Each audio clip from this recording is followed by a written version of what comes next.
राम राम जी मित्रों। राम राम राम राम राम राम राम राम राम। अब हम भगवद गीता अध्याय 14 के श्लोक 24 और 26 में प्रवेश कर रहे हैं, जहाँ भगवान श्री कृष्ण कहते हैं,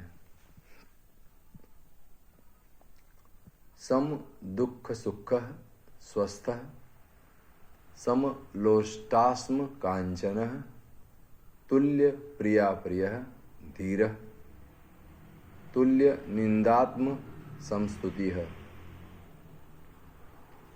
और जो निरंतर आत्मभाव में स्थित, दुख सुख को समान समझने वाला, मिट्टी पत्थर और स्वर्ण में समान भाव वाला, ज्ञानी प्रिय तथा अप्रिय को एक सा मानने वाला और अपनी निंदा स्तुति में भी समान भाव वाला है। माम च यह अव्यभिचारेण भक्ति योगेन सेवते सह गुणान समतीत्य एतान ब्रह्म भूयाय कल्पते। और जो पुरुष अव्यभिचारी भक्ति योग के द्वारा मुझको निरंतर भजता है, वह भी इन तीनों गुणों को भली भांति लांघ कर सच्चिदानंद घन ब्रह्म को प्राप्त होने के लिए योग्य बन जाता है।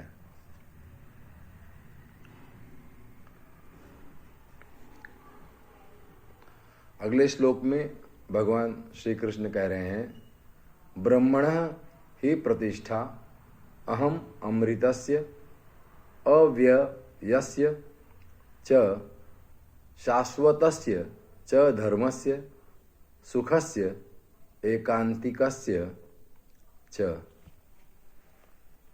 हे अर्जुन, क्योंकि उस अविनाशी परब्रह्म का और अमृत का तथा नित्य धर्म का और अखंड एकरस आनंद का आश्रय मैं हूँ। भगवान श्री कृष्ण के अंदर वो निराकार, वो चैतन्य, परम चैतन्य, सच्चिदानंद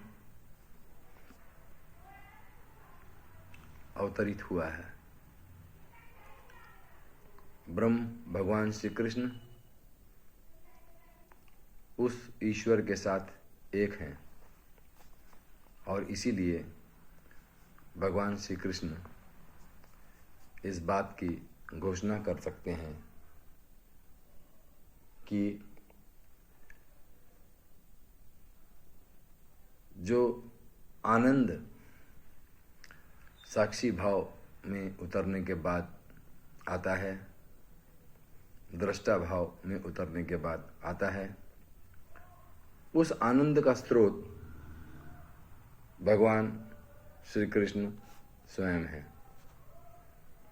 इसके पूर्व भगवान श्री कृष्ण ने यह बताया कि जो पुरुष समभाव में स्थिर है और जो पुरुष